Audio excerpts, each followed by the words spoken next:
ایک دن میں اپنے دوست کے نمبر پر کال کرتے کرتے کسی غلط نمبر پر کال کر بیٹھا۔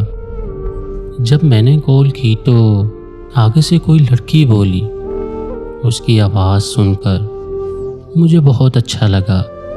میں نے فوراً اسے واٹس ایپ پر میسج کیا، لیکن اس نے مجھے کوئی جواب نہیں دیا اور بلاک کر دیا۔ لیکن کچھ دنوں بعد اس نے مجھے خود سے میسج کیا۔ میں نے اس سے بات کی، پر وہ مجھے کبھی بلاک کرتی اور کبھی کبھی ان بلاک کرتی رہتی تھی۔ پھر کچھ ایسا ہوا، ہم ہر روز بات کرنے لگے۔ مجھے اس سے شدید محبت ہونے لگی تھی۔ پھر ہم روز گھنٹوں گھنٹوں تک بات کرنے لگے۔ میرے دل میں اس کے لیے بہت زیادہ محبت پیدا ہو گئی تھی اور اسے بھی مجھ سے بہت زیادہ محبت ہو گئی تھی۔ کبھی کبھی تو ہم دونوں میں جھگڑا بھی ہو جاتا تھا۔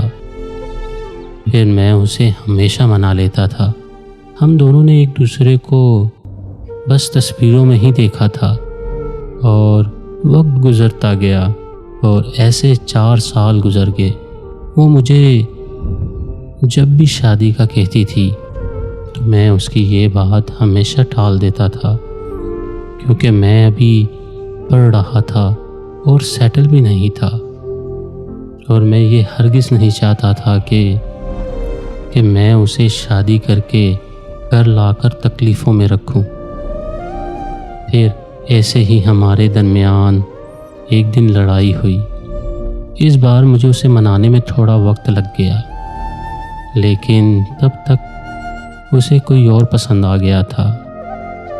ان دونوں کی انسٹاگرام سے بات شروع ہو کے واٹس ایپ تک چلی گئی تھی۔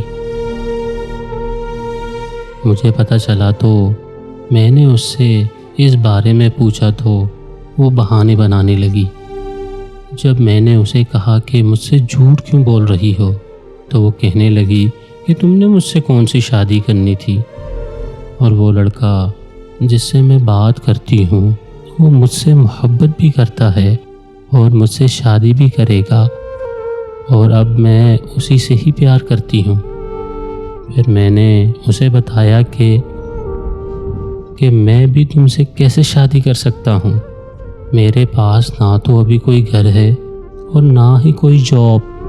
تو اس نے مجھے جواب دیا کہ تم نے دیر کر دی مجھے بتانے میں، مجھے اس بارے میں تم پہلے ہی بتا دیتے تو شاید میں تم سے محبت ہی نہ کرتی۔ خیر، اب میں کسی اور سے پیار کرتی ہوں اور شادی بھی اسی سے ہی کروں گی۔ اور پھر یوں ہوا کہ اس نے مجھے بلاک کر دیا اور وہ مجھے ہمیشہ ہمیشہ کے لیے چھوڑ کر چلی گئی۔ 4 سالوں کا پیار 1 مہینے میں بلا کر چلی گئی۔ کسی کو حاصل کرنا یا نہ کرنا ایک الگ دکھ ہے۔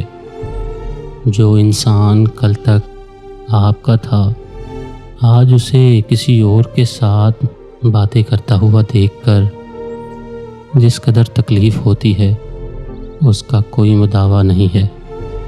جزاک اللہ خیر۔